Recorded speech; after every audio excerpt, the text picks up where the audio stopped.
Vous devriez être comme des maîtres. C'est un terme traduit du grec didaskalos qui veut dire maître, bien sûr, mais aussi rabbi. Lorsqu'on rencontrait Jésus, la traduction grecque nous dit ceci, on l'appelait rabbi, maître. Et le maître fait des masterclass. Il enseigne comme un maître. Alléluia. Et la Bible désire faire de toi un maître au plan spirituel. L'homme fait, c'est l'homme qui est devenu parfait ou plutôt accompli. Celui qui est entré dans un processus de perfectionnement. Amen.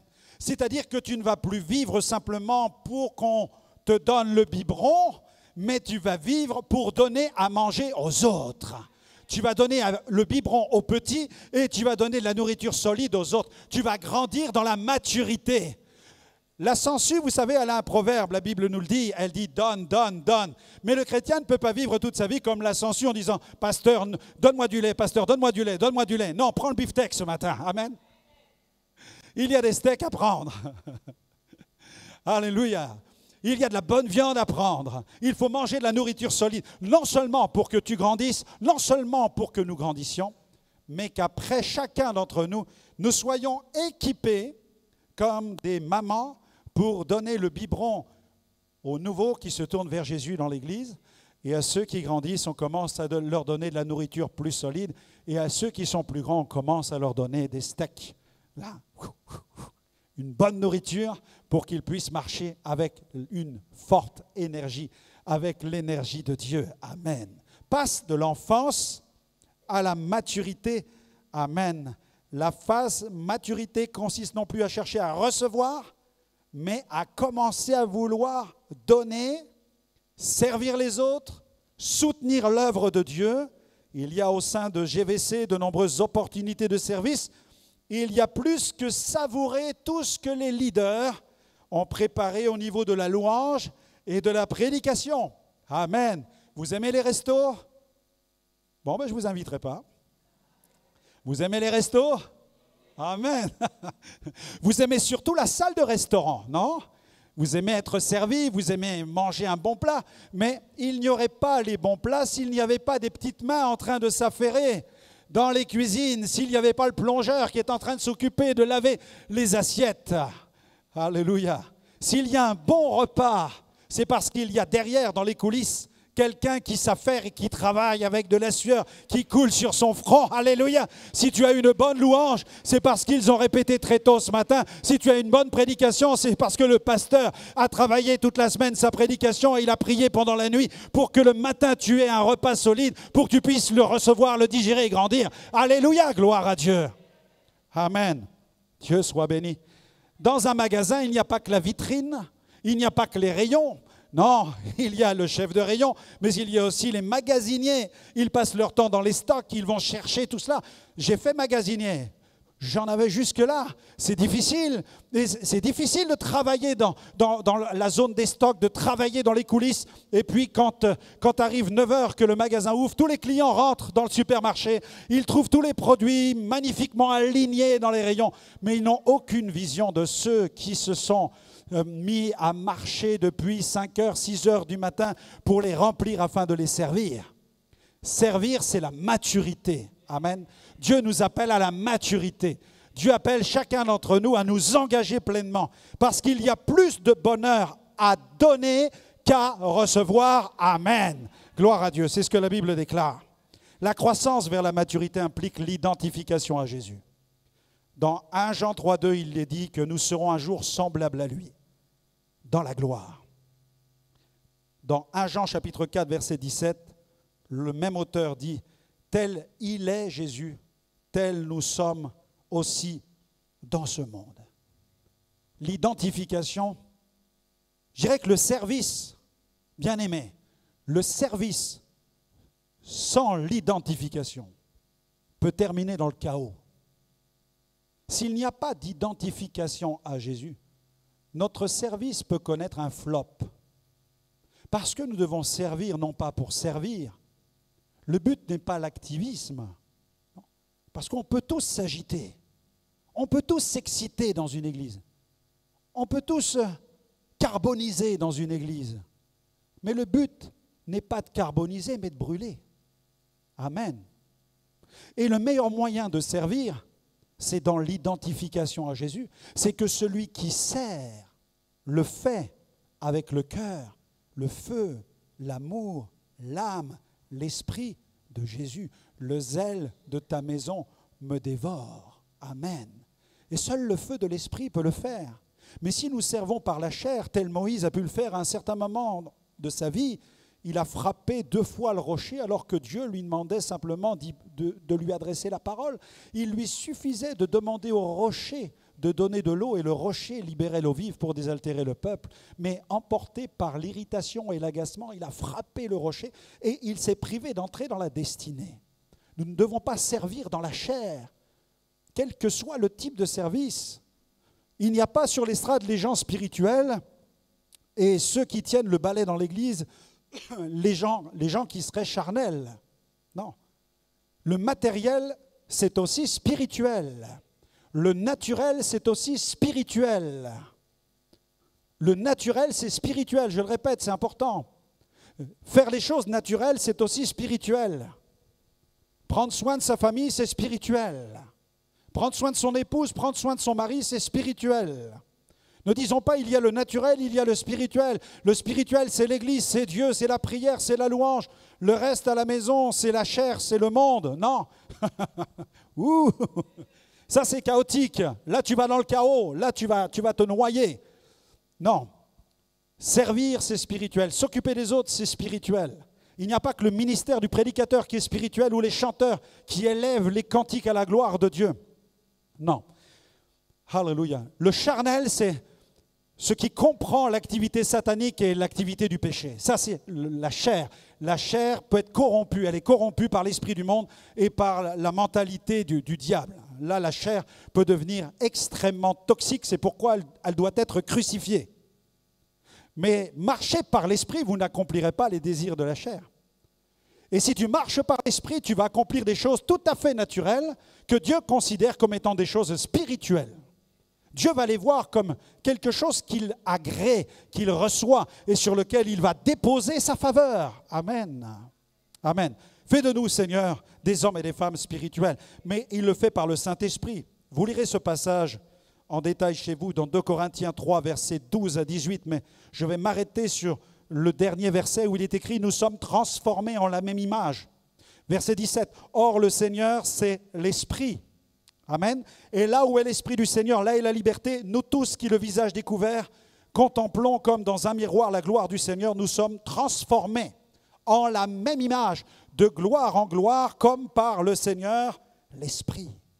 L'Esprit va nous transformer pour que nous puissions ressembler à Jésus, mais pas seulement lui ressembler physiquement, ne nous trompons pas, ce n'est pas le but, mais lui ressembler à son âme, ressembler à l'Esprit de Jésus, ressembler à qui était Jésus, car la Bible dit qu'un homme est comme son âme. Et le plus important pour toi, ce n'est pas d'essayer de ressembler à telle ou telle personne dans l'Église en t'habillant comme elle ou comme lui, mais c'est de chercher à ressembler à l'âme et au cœur de Jésus et de vivre comme lui, il vivait. Amen. Gloire à Dieu. 5e point, la transition vers la sortie de crise. Ah, y a-t-il quelqu'un qui est dans la crise ce matin? Y a-t-il quelqu'un qui est entré dans un tunnel? J'en vois qui sourit déjà parce que je pense que ça parle à plusieurs. Parfois, nous entrons dans un tunnel et nous disons c'est sombre, mais j'ai une parole d'encouragement pour toi ce matin. Amen. Gloire à Dieu. Dans 1 Corinthiens 10, verset 13, « Avec l'épreuve, Dieu a déjà prévu le moyen d'en sortir. » Est-ce que je peux entendre un grand « T'amènes à cela » ? Avec l'épreuve, Dieu a déjà prévu le moyen d'en sortir. 1 Corinthiens 10, 13, « Aucune tentation ne vous est survenue qui n'ait été humaine, et Dieu qui est fidèle. » Déclare-le, Dieu est fidèle. Il ne permettra pas que vous soyez tentés ou éprouvés au-delà de vos forces, mais avec la tentation, donc avec l'épreuve, il préparera aussi le moyen d'en sortir afin que vous puissiez la supporter. Amen. Amen. L'Esprit de Dieu est avec toi dans cette épreuve. Concernant les épreuves, il s'agit parfois de catastrophes. Il s'agit parfois de crises, d'épidémies. Vous vous souvenez de ce moment du Covid-19 où là, la planète entière a été frappée par une épreuve terrible. mais au sein même de l'épreuve, Dieu est capable de manifester sa gloire. D'ailleurs, c'est en 2020, en pleine crise, que le Seigneur nous a conduits à ouvrir cette communauté du Gospel Vision Center, ce qui est la preuve qu'au travers de l'épreuve, Dieu donne le moyen d'en sortir. Et si Dieu l'a fait pour cette communauté, il peut le faire pour ta vie, pour ta destinée. Amen. Avec l'épreuve, il y a le moyen d'en sortir. Lève seulement un peu tes yeux, fixe tes yeux vers Jésus et regarde, la lumière est au bout du tunnel. Amen. Ayant les yeux fixés sur Jésus, dites Alléluia ou j'explose sur l'estrade. Alléluia, gloire à Dieu. Le grain de blé a besoin d'être broyé si nous voulons manger du pain. L'épreuve est nécessaire. Le grain de blé a besoin d'être broyé si nous voulons manger du pain. Les grains de raisin ont besoin d'être piétinés ou pressés si nous voulons boire du bon fruit. Amen. Gloire à Dieu. L'olive a besoin d'être broyée et pressée si nous voulons bénéficier de toutes les vertus de l'huile. À Dieu soit la gloire. L'argile a besoin d'être pétrie si nous voulons profiter de la beauté du vase dans notre maison. Nous avons besoin de passer par des épreuves afin d'être sanctifiés, d'être dépouillés, d'être transformés à la ressemblance de Jésus, car sans ces épreuves, nous ne pourrons jamais lui ressembler. Dieu instruit le malheureux par l'épreuve et c'est par ce moyen qu'il l'avertit. Dieu permet parfois certaines difficultés dans nos vies, non seulement pour nous corriger parce qu'il est un Père qui nous aime, mais dans certains cas pour nous dépouiller, mais aussi pour nous former afin d'aller plus loin. Mais lorsque nous sommes dans l'épreuve, nous ne sommes pas capables de le discerner ni de le voir. Nous avons besoin de l'aide du Saint-Esprit. Et c'est souvent lorsque nous sortons du tunnel, que nous regardons dans le rétroviseur, que nous disons « Ah Seigneur, je ne pouvais pas imaginer combien j'allais grandir dans cette épreuve que tu as permis dans ma vie. » Dieu permet des épreuves pour notre croissance et nous avons besoin de savoir qu'il ne nous abandonne jamais et que son regard est toujours sur nous. Souvenez-vous de ce que vous avez entendu ce matin, où l'apôtre Pierre même fait référence à la fournaise qui est au milieu de vous pour vous éprouver. Dans 1 Pierre chapitre 4, versets 12 à 13, il parle de la fournaise qui est au milieu de nous pour nous éprouver. Souvenez-vous de la fournaise ardente dans laquelle Shadrach, Meshach et Abednego ont été précipités. Souvenez-vous de ce quatrième homme qui marchait avec eux. Le quatrième homme, c'est une théophanie, une manifestation physique et tangible de la présence de Jésus sous l'ancienne alliance. Et Jésus était là avec eux dans l'épreuve pour traverser cette épreuve. Ceux qui sont éprouvés savent que dans l'épreuve où ils étaient, ils ont pu crier vers Dieu. Et comme jamais, ils ont ressenti la présence de Dieu. Comme jamais auparavant, ils peuvent vous dire qu'ils ont expérimenté la puissance de la prière. Ceux qui sont éprouvés me disent, lorsque je parle avec eux, ils me disent « Frère, je ressens la prière de l'Église. Je ressens la puissance des prières de l'Église. » Tu peux savoir que Dieu ne te lâche pas dans l'épreuve que tu traverses.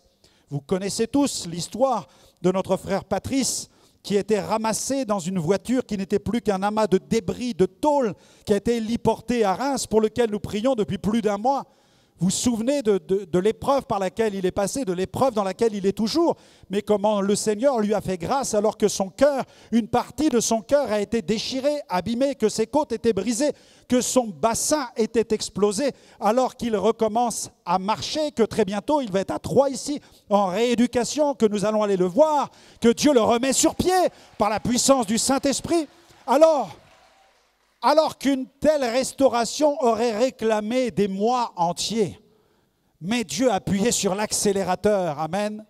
Parce que le cœur de cet homme est un cœur qui prie, mais dans le coma, il ne pouvait pas prier. Mais quels sont ceux qui priaient pour lui? Eh bien, ce sont les rachetés, les membres de la maison de Dieu. C'est pourquoi tu as besoin d'être un intercesseur, mais tu as besoin aussi de l'Église qui intercède pour toi. Alors qu'aujourd'hui, des gens sont capables de dire « Moi, je prie, je n'ai pas besoin de l'Église. » Mais lorsqu'ils sont sur le point de passer de vie à trépas, qui est là pour prier pour eux s'ils ne sont pas en connexion avec l'Église? Tu auras toujours besoin de l'Église. Tu auras toujours besoin du peuple des rachetés pour prier pour toi le jour où tu ne seras plus capable de prier pour toi-même. Gloire à Dieu. Alléluia. Dieu soit béni. 6e point, transition vers la puissance. On arrive bientôt vers la fin. L'identité détermine ton positionnement détermine ton autorité sur le plan spirituel. Luc 24, 49 à 53, Jésus est ressuscité, il est sur le point de remonter dans la gloire, mais il va donner une directive aux disciples parce qu'ils sont en transition. Il leur dit, voici, j'enverrai sur vous ce que mon Père a promis, mais vous, restez dans la ville jusqu'à ce que vous soyez revêtus de la puissance d'en haut. Amen. Puissance d'en haut. Répète avec moi, puissance d'en haut. Amen. Tu as besoin de la puissance d'en haut. Tu as besoin du Saint-Esprit. Tu ne peux pas vivre ta vie chrétienne en roulant dans la réserve. Tu as besoin de faire le plein. Tu as besoin que les réservoirs soient remplis. Tu as besoin que la jauge soit au taquet pour affronter les défis de ton existence. Tu as besoin de la puissance du Saint-Esprit. Ils se sont tenus dans la chambre haute, comme la Bible le dit. Alléluia. Et ils ont vu l'accomplissement de la promesse. Alléluia. Entre la résurrection et la Pentecôte, il y a eu ces 50 jours. Après l'ascension du Christ jusqu'à la Pentecôte, 10 jours d'intercession dans la chambre haute, à attendre un phénomène qu'ils ignoraient. Ils ne savaient pas de quelle manière ils allaient être remplis du Saint-Esprit. Mais là, ils se sont tenus dans la prière et dans l'obéissance. Ils savaient qu'ils avaient besoin de la puissance de Dieu. Et le phénomène s'est produit le jour de la Pentecôte, conformément à l'agenda. Au sein du judaïsme, la Bible dit dans Acte 2, le jour de la Pentecôte, ils étaient tous ensemble dans le même lieu. Tout à coup, il vint du ciel un bruit comme celui d'un vent impétueux. Il remplit toute la maison où ils étaient assis. Des langues semblables à des langues de feu leur apparurent, séparées les unes des autres et se posèrent sur chacun d'eux. Et ils furent tous remplis du Saint-Esprit et se mirent à parler en d'autres langues selon que l'Esprit leur donnait de s'exprimer. Dis Amen à cela. Alléluia. Je n'oublierai jamais la visite chez une de nos sœurs dans cette assemblée qui s'était brisé la jambe à la suite d'une voiture qui l'a renversée, notre sœur Annick. Lorsque nous sommes allés la voir avec mon épouse, elle était là, elle était abîmée. Non seulement le corps était brisé, mais son âme aussi l'était. Et dans la conversation, dans l'échange que nous avons eu, elle nous a parlé aussi d'une tristesse qu'elle portait au fond d'elle-même. Cette tristesse, celle de ne pas avoir encore expérimenté le baptême dans le Saint-Esprit avec les langues. Elle ne parlait pas en langue, elle voulait le baptême dans le Saint-Esprit. Elle aspirait à cela. Nous avons simplement tendu la main, nous avons dit, ma sœur, tu l'as, l'Esprit est déjà en toi. Mais il réclame une chose, c'est qu'il désire déborder.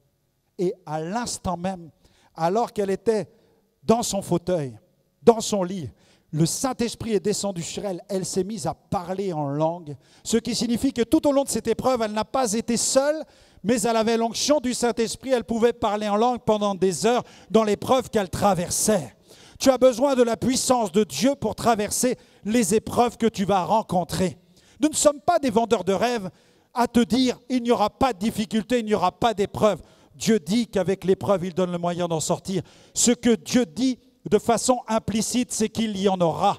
Il y aura des combats, il y aura des luttes, il y aura des défis, il y aura des épreuves, mais Dieu te donne la victoire. Alléluia. L'esprit de victoire habite en toi. Déclare avec moi, l'esprit de victoire habite en moi. Tu as l'esprit de Dieu qui est en toi. C'est pourquoi parle en langue et déclare la victoire du Seigneur. Je terminerai par là ce matin. La transition vers une église vivante. La transition vers une église vivante. La Bible enseigne que le racheté doit demeurer attaché à son assemblée. Il doit trouver son assemblée. Amen. C'est pourquoi je t'invite à être fidèle au Gospel Vision Center. C'est important de faire corps avec la communauté. De ne pas être comme cet adolescent rebelle qui, à la maison, ne dit jamais quand il rentre et il n'est jamais là à l'heure des repas. Il mange quand il a envie. Il fait comme il veut et il ne vit plus sous, je dirais, le régime de la maison, l'autorité du père et de la mère. Il vit sa vie à sa manière. Il n'est pas corporate avec la famille. C'est important que les jeunes puissent vivre en harmonie avec les parents et les parents avec leurs enfants. Cette unité familiale est tellement importante pour les échanges au cours des repas, les discussions, la croissance, la formation, l'édification. Les enfants sont éduqués autour de la table et puis ils peuvent partager leur fardeau, leur combat. La table, ces moments ces moments de repas en famille sont tellement importants. Mais aujourd'hui, avec les tablettes, les jeunes vont manger dans la chambre, ils prennent la pizza, ils vont dans leur coin. Chacun vit sa vie dans son coin. Tout le monde est connecté, mais personne n'est en communion. Amen, il y a quelqu'un dans la salle? On vit dans le même monde, j'espère. Ou plutôt, je le désespère. On est dans un monde comme cela. Et il faut travailler à l'unité familiale. Il faut casser cet isolement. Il faut casser cela pour consolider la famille. C'est extrêmement important. Et nous le voyons de plus en plus dans la vie chrétienne, dans la vie des croyants, où les chrétiens vivent leur vie chrétienne à la carte. Malheureusement, certains chrétiens sont contraints de changer de communauté pour des questions de survie au plan spirituel. Ils ne veulent pas mourir spirituellement. Et c'est pourquoi il nous faut prier pour les sans-église. C'est pourquoi je prie pour tous ceux qui sont dans cette ville et qui sont sans église. C'est pourquoi, quand nous avons implanté cette église, le Seigneur nous a dit, il y a un peuple nombreux dans cette ville. Il nous a rappelé cette parole des Actes des Apôtres. L'église de Jésus a toujours connu des temps de rafraîchissement, des temps de résurgence, de redécouverte des valeurs, de vérités bibliques qui ont entraîné l'ouverture de nouvelles œuvres, des églises de renouveau, des églises de réveil, des églises pentecôtistes, des églises néo-pentecôtistes. Et les églises traditionnelles ont toujours eu à souffrir de ce transfert de membres vers des églises plus réveillées. Mais c'est nécessaire, dans certains cas, il est nécessaire que des chrétiens cherchent une église dans laquelle ils vont vivre. Parce que malheureusement, des églises s'éteignent, des églises perdent le feu, des églises perdent l'onction. Si je suis le premier à dire « restez attachés à votre église », je suis le premier à comprendre que des chrétiens qui veulent vivre et qui ne veulent plus survivre sont conduits à changer de communauté pour y trouver la vie, pour y mettre leurs enfants, leurs adolescents, afin qu'ils connaissent Jésus, qu'ils se convertissent et qu'ils vivent une vie abondante et non pas une vie religieuse, une vie qui est défaite de puissance. Même Jésus est capable de le comprendre. Dans l'Apocalypse, il en parle. Dans Apocalypse 2, versets 4 à 5, il s'adresse à l'église d'Éphèse et il dit « Ce que j'ai contre toi, parfois Dieu a quelque chose contre des églises. C'est pourquoi nous devons prier pour le réveil des communautés. Parce que le Seigneur est en contestation avec certains, non seulement des ministères, mais aussi avec des communautés. Il conteste avec eux. Ce que j'ai contre toi, et il dit, c'est que tu as abandonné ton premier amour. Qu'est-ce qu'on peut faire quand un ministère perd le premier amour ? Qu'est-ce qu'on peut faire lorsqu'une église, une communauté perd son premier amour? C'est le déclin sur le plan spirituel. Et Jésus est en train de dire, souviens-toi dont tu es tombé. Donc réveille-toi, ressaisis-toi, repens-toi et pratique tes premières œuvres. Reviens aux basiques, reviens aux fondamentaux, reviens à ce qu'est l'Église, à l'amour pour Dieu, à l'amour pour les croyants, à l'amour pour les rachetés, à l'amour puissant et vibrant pour le vrai Dieu. Acclame ton roi si c'est ce après quoi tu aspires ce matin. Gloire à Dieu. Dieu dit, sinon je viendrai à toi, sinon je viendrai à toi. J'ôterai ton chandelier de sa place. Waouh! Vous imaginez ce que Jésus dit? Je vais prendre le chandelier qui allumait ta communauté. Je vais prendre le chandelier qui éclairait cette église. Je vais le prendre et je vais le donner à un autre. Je vais le changer de place, à moins que tu ne te repentes. C'est pourquoi nous devons prier pour le réveil des communautés. C'est pourquoi nous devons prier pour garder la vie. C'est pourquoi nous devons prier pour garder la lumière au milieu de nous. Le chandelier. Le risque pour ces églises qui perdent le premier amour, c'est la perte de leur vocation. Malheureusement, des églises peuvent perdre leur vocation.